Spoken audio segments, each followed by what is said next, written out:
outside Goodsprings cheated death once again, and the Mojave wasteland was forever changed. The courier, with the aid of Yes Man, drove both the Legion and the NCR from Hoover Dam, securing New Vegas's independence from both factions. With Mr. House out of the picture, part of the Securitron army was diverted to the Strip to keep order. Any chaos on the streets was ended. Quickly. He ensured Mr. House's tyranny was broken, and neither Caesar's Legion nor NCR would ever gain control over New Vegas.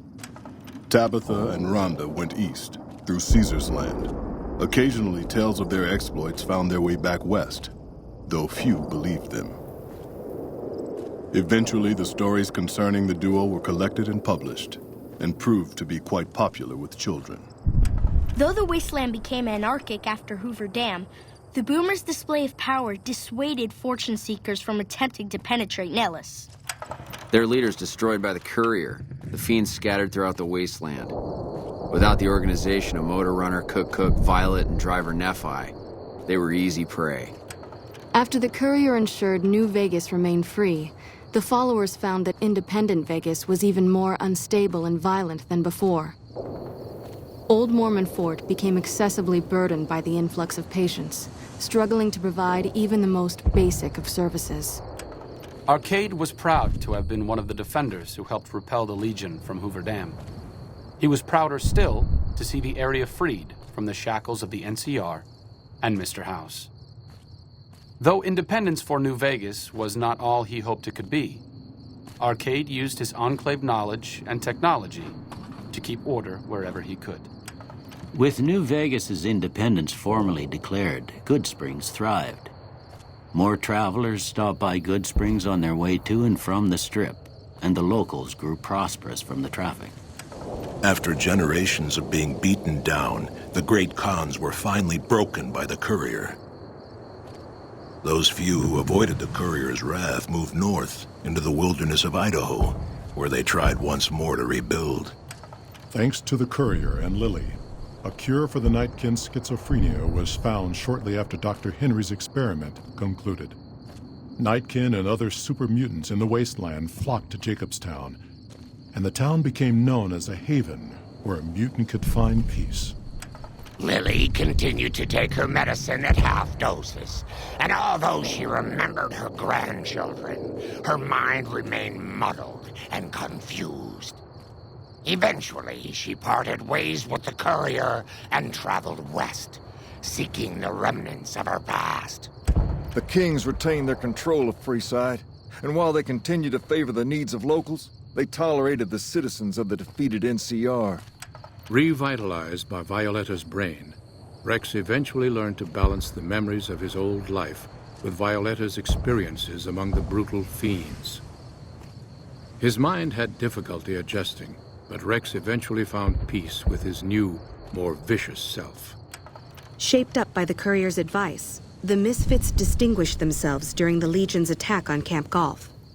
Mags was finally promoted to sergeant, and the rest of the Misfits received an official commendation. They continued to serve with distinction for many years. Though NCR was withdrawing from the region, Boone remained in New Vegas, finding work as a security guard and caravan scout along the highways. While he might have preferred rejoining his old unit, Boone couldn't bring himself to abandon the city where he'd met his wife. The NCR, battered by the loss of the dam, were unable to devote any troops to retaking the correctional facility from the Powder Gangers.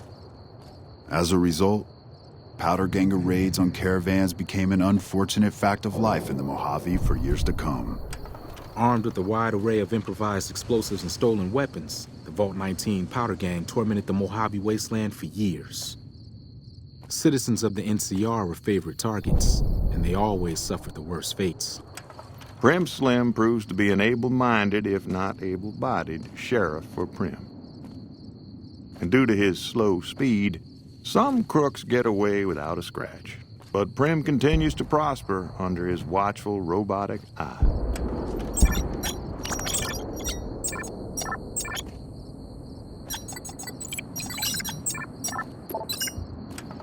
Despite distinguishing themselves during the Second Battle of Hoover Dam, the Rangers' victory was short-lived due to the courier's interference. Chief Hanlon personally directed the evacuation of the Rangers to Mojave Outpost as they fell back into NCR territory. Bitter over the waste of life in the Mojave, Hanlon stepped down from his post. After a campaign in which he denounced Oliver's and Kimball's hawkish, imperialist ways, Hanlon was elected as the Senator of Reading. After their bold arrival at Hoover Dam, the remnants disappeared as quickly as they came. Legends of their power spread throughout the Southwest, a reminder of why people once feared the sight of vertibirds in the sky. And so the Courier's road came to an end, for now. In the new world of the Mojave Wasteland, fighting continued, blood was spilled, and many lived and died just as they had in the old world. Because war never changes.